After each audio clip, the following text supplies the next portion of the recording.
As the sun rises over Los Angeles, the city stirs.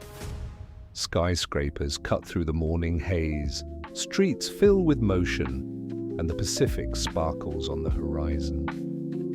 Heading north, the San Fernando Valley stretches out, grids of homes, winding freeways, and parks coming to life.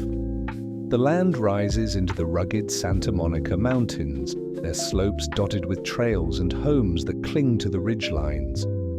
To the northeast, the San Gabriel Mountains tower, their rocky peaks catching the light, marking the boundary between city and desert. Beyond them, the landscape empties, suburbs fade into scrubland, civilization thins, and then in the vast Mojave, a town appears. Palmdale, dry, flat, windblown. But hidden here is something extraordinary. At the heart of this high desert plain lies Airforce Plant 42, a guarded complex where America's most secretive aircraft are built and maintained. This is where the B-2 Spirit was born. Developed in the 1980s by Northrop Grumman, the B-2 is a masterpiece of stealth engineering. With its sleek, flying wing shape and radar-absorbing materials, it can slip past defenses unnoticed. 4 General Electric F118 engines deliver nearly 70,000 pounds of thrust, allowing the bomber to reach speeds near Mach 0.95 and altitudes over 50,000 feet. It can fly more than 6,000 nautical miles without refueling and carry over 40,000 pounds of bombs, everything from GPS-guided JDAMs to 30,000-pound bunker busters. But the B-2 is more than a marvel of design. It's a weapon forged in war.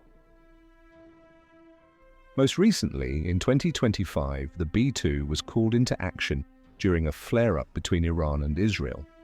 In Operation Midnight Hammer, 7 B-2s flew non-stop from the US to strike Iranian nuclear facilities buried deep underground. 14 bunker-busting bombs were dropped on sites at Fordo, Natanz, and a third location, setting back Iran's nuclear ambitions and drawing international attention. Thanks to careful planning, casualties were minimal.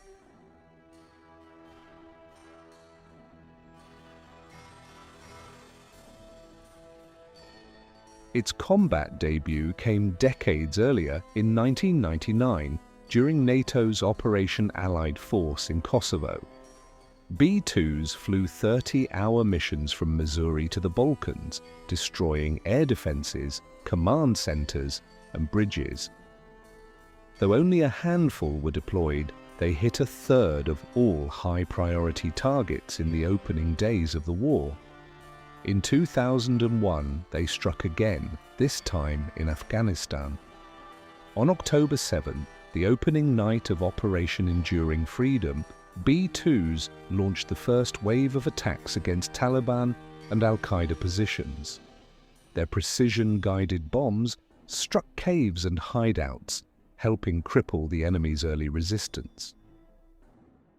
2 years later, in Iraq, the B-2 played a central role in Operation Iraqi Freedom. On March 21, 2003, it destroyed more than 300 targets in a single night as part of the shock and awe campaign that toppled Saddam Hussein's defenses. Its ability to hit multiple hardened sites with little warning proved decisive. In 2011, during NATO's intervention in Libya, B-2s knocked out Gaddafi's air defenses and key government compounds, paving the way for rebel advances. Their precision helped minimize civilian casualties, though the war left its mark. Later, during the fight against ISIS, B-2s returned to the skies, this time over Iraq and Syria. In Operation Inherent Resolve, they targeted underground bunkers and command centers, helping dismantle ISIS's network across the region. Coalition airstrikes, including those by B-2s, contributed to the deaths of tens of thousands of militants and the eventual collapse of the group's territorial hold.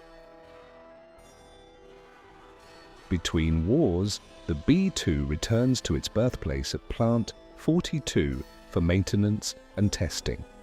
Here, its stealth coatings are reapplied, systems recalibrated, engines tuned.